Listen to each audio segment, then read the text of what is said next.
MG Line Challenge narababwiye ngo banga after banga another banga. Uyu munsi turi kumwe n'umusani bita Moise Mukunzi, tugiye kubabwira imva n'imvano ye ndetse n'uburyo azamutse mu mwaka umwe gusa kandi abandi bibatwara imyaka isaga magana.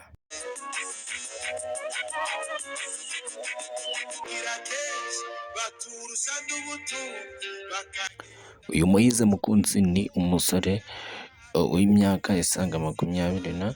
Uyu mutipe Moise yatangiranye n'uwo bita Eric Denza, mukunze kumubona nawe ku ma YouTube ndetse no ku ma TikTok.